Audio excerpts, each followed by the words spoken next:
Hello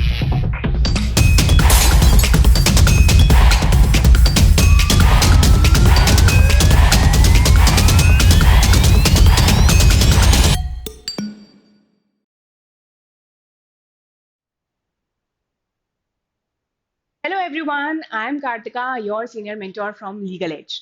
आई hope आप सभी के 11th के रिजल्ट्स आ गए होंगे एंड सभी की अब 12th की क्लासेस स्टार्ट हो गई होंगी या स्टार्ट होने वाली होंगी। बट अगर 12th में आ गए हो तो बहुत सारी चीज़ें हैं जो परेशान करती है, और उसमें से सबसे पहली चीज़ तो यही है कि 12th में अच्छा परफॉर्मेंस देना है, बोर्ड्स में अच्छे परसेंटेज लेके आना है। एंड सेकेंड इज कि आगे करियर में क्या करना है। अब करियर के लिए तो इतने सारे ऑप्शंस हैं, इतनी सारी फील्ड्स हैं, बट अगर आप लॉ परस्यू करना चाहते हो then this video is for you. अगर आप कंफ्यूज हो कि कौन से टॉप लॉ एंट्रेंसेस हैं, उससे कौन से कॉलेजेस मिल सकते हैं, उनका सिलेबस क्या है, पेपर पैटर्न क्या है, उसके लिए ये वीडियो एंड तक ज़रूर देखना। जो टॉप लॉ एंट्रेंसेस हम आज वीडियो में डिस्कस करने वाले हैं वो है CLAT, AILET, SLAT, MHCT and CUET. But अब एंट्रेंसेस तो देख लिए कि कौन से डिस्कस करने वाले हैं। सबसे बड़ा क्वेश्चन ये आता है कि क्या मैं ये एंट्रेंसेस देने के लिए एलिजिबल भी हूँ या नहीं। तो एलिजिबिलिटी की अगर बात करें, सबसे पहले तो there is no upper age limit. आप कोई से भी एज ब्रैकेट में हो, आप लॉ परस्यू कर सकते हो। Second is your 12th percentage. But percentage से पहले भी एक क्वेश्चन ये आता है कि स्ट्रीम कौन सी रिक्वायर्ड है लॉ परस्यू करने के लिए। तो लॉ इज स्ट्रीम न्यूट्रल। आप साइंस, कॉमर्स, ह्यूमैनिटीज, कोई सी भी स्ट्रीम से हो आप लॉ परस्यू कर सकते हो। And percentage requirement is you must have scored 45% in your 12th standard if you belong to general, OBC, PWD, NRI, PIO, OCI categories, and 40% if you are from SC और ST category. But ma'am अभी हमने 12th के boards दिए नहीं हैं, अभी तो हम 12th में आए हैं, तो क्या हम ये एग्जाम्स दे सकते हैं? बिल्कुल दे सकते हो। अगर आप नेक्स्ट ईयर भी बोर्ड्स देने वाले हो तो आप ये सारे एंट्रेंसेस दे सकते हो, बट रिक्वायर्ड ये है कि जब एडमिशन होगा तब आपको आपके 12th की मार्कशीट सबमिट करनी पड़ेगी एंड आप ये जो परसेंटेज क्राइटेरिया है उसमें सेट होने चाहिए। अब सबसे पहले बात करते हैं सबसे प्रोमिनेंट लॉ एंट्रेंस से की, which is CLAT. CLAT is the Common Law Admission Test and इसके थ्रू आपको जो टॉप एनएलयूज हैं, टॉप लॉ कॉलेजेस हैं, जो कंसोर्शियम का पार्ट है, उनमें तो एडमिशन मिलता ही है। साथ ही बहुत सारे प्रोमिनेंट लॉ कॉलेजेस हैं जिनमें आप क्लैट के स्कोर्स के बेसिस पे एडमिशन ले सकते हो। CLAT is conducted by the consortium of NLUs.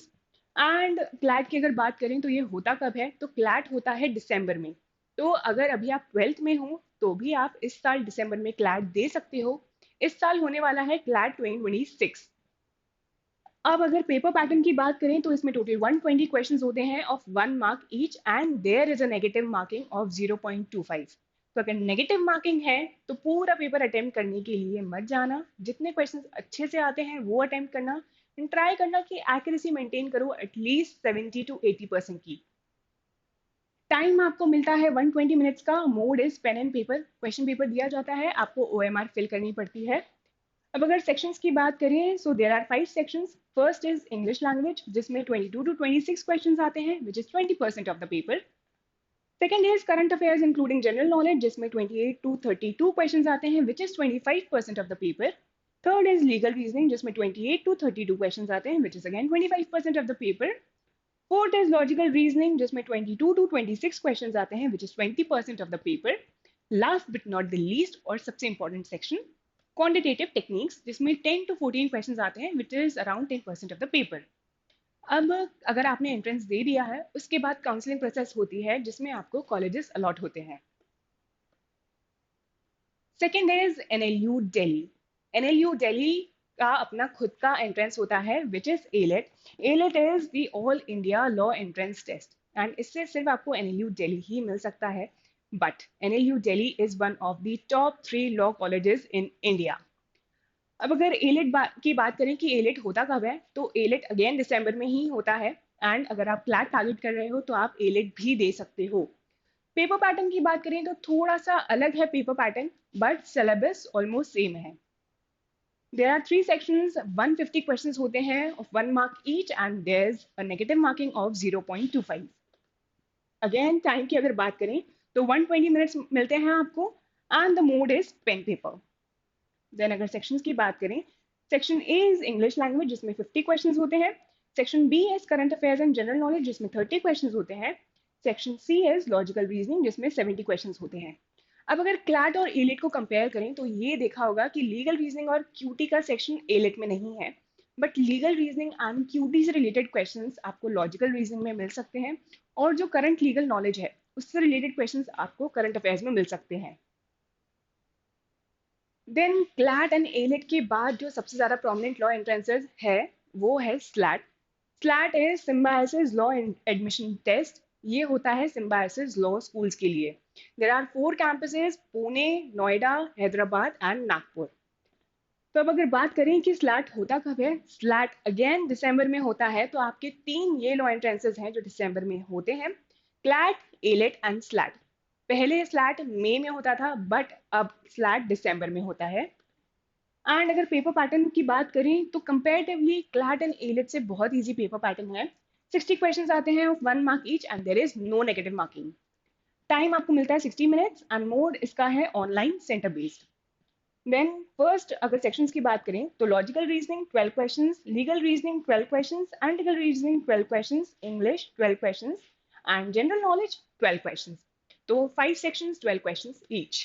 And अगर बात करें कि इसके बाद क्या प्रोसेस होता है एडमिशन का, तो स्लैट का प्रोसेस सिर्फ यहीं खत्म नहीं होता है। एंट्रेंस टेस्ट के बाद आपका पर्सनल इंटरव्यू राउंड होता है। अगर आपने एंट्रेंस टेस्ट क्लियर कर लिया है तो शॉर्ट लिस्टेड कैंडिडेट्स की लिस्ट आती है, फिर उनका पर्सनल इंटरव्यू राउंड होता है। उसके बाद आपका एडमिशन होता है सिम्बायोसिस लॉ स्कूल्स में। देन स्लैट, क्लैट, एलेट की तो बात कर ली। इसके बाद आता है Maharashtra law entrance test, MHCET।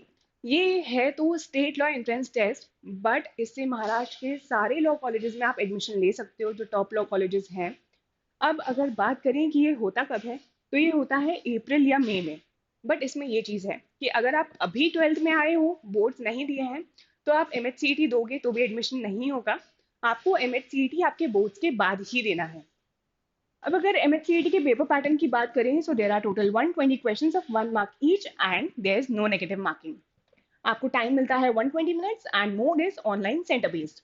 अब अगर सेक्शंस की बात करें तो first is legal aptitude and legal reasoning जिसमें 32 क्वेश्चंस हैं। Second is English, 24 questions. Third is General Knowledge with Current Affairs, 24 questions. Fourth is Logical Reasoning and Analytical Reasoning, 32 questions. Fifth is Basic Mathematics, which is 8 questions. अब MHCET में आपका exam हुआ, उसके बाद कोई personal interview round नहीं होता है, कैप प्रोसेस होती है which is common admission process. इसमें आपको रजिस्टर करना पड़ता है। जो भी शॉर्ट लिस्टेड कैंडिडेट्स होते हैं वो रजिस्टर करते हैं और उसके बाद आपको कॉलेजेस अलॉट होते हैं। Next and last but not the least is CUET. CUET is Central University. CUET जो है वो सेंट्रल यूनिवर्सिटी और स्टेट यूनिवर्सिटी के लिए होता है। अब इसमें अगर टॉप कॉलेजेस की बात करें तो BHU आ जाता है। देन उसके बाद GGSIPU भी है जो CUET के थ्रू एडमिशन्स लेता है। अब अगर CUET की बात करें तो होता कब है, ये होता है मई या जून में। जैसे मैंने MHCET में बताया था कि ये आप दे सकते हो आपके बोर्ड्स के बाद। अगर आप अभी 12th में आए हो और अभी दिया है तो एडमिशन नहीं मिलेगा आपको। तो वो CUET एंड MHCET आपको बोर्ड्स के बाद ही देने हैं एंड ये भी मई एंड जून में होता है। और अगर पेपर पैटर्न की बात करें तो CUET का सिलेबस बाकी लॉ एंट्रेंसेस से तो सेम ही है, बट पेपर पैटर्न थोड़ा सा अलग है। अब इसमें 50 क्वेश्चंस पर सब्जेक्ट होते हैं 5 मार्क्स के and there is a negative marking of 1 mark, क्योंकि इसमें हर करेक्ट आंसर पे आपको 5 मार्क्स मिलते हैं तो नेगेटिव मार्किंग है 1 मार्क की। टाइम है 60 मिनट्स पर subject. Mode is online centre based. अब मैं पर सब्जेक्ट की बात क्यों कर रही हूँ, पहले तो मैं कलेक्टिवली पूरे पेपर की बात कर रही थी क्योंकि CUET में सारे सब्जेक्ट्स का पेपर अलग होता है। अब अगर बात करें तो 3 सेक्शन है। फर्स्ट है सेक्शन 1 जिसमें 13 लैंग्वेजेस के ऑप्शंस होते हैं आपके पास, इंग्लिश, हिंदी एंड बहुत सारी रीजनल लैंग्वेजेस भी हैं। सेकेंड है 23 डोमेन स्पेसिफिक सब्जेक्ट्स। तो ये अलग अलग डोमेन के लिए होते हैं। CUET सिर्फ लॉ के लिए नहीं होता है, बहुत सारे कोर्सेज हैं जिसके लिए आप CUET दे सकते हो। थर्ड है general aptitude test. General aptitude test में आपको लॉजिकल रीजनिंग मिल जाएगा, current affairs with general knowledge and quantitative techniques, ये तीनों सेक्शंस हैं। बट अगर आपको लॉ परस्यू करना है तो 2 सब्जेक्ट्स आपके लिए मैंडेटरी हो जाते हैं अगर आपको मैक्सिमम कॉलेजेस टारगेट करने हैं। First is English and second is general aptitude test. अगर आप ये दोनों नहीं अटेम्प्ट कर रहे हो तो फिर बहुत सारे लॉ कॉलेजेस ऐसे हैं जो आप मिस कर सकते हो। So this was all about the law entrances that you can target. And अगर आपको इन सब के बारे में कोई और इन्फॉर्मेशन चाहिए, सिलेबस चाहिए, then do let us know in the comment section below. Thank you.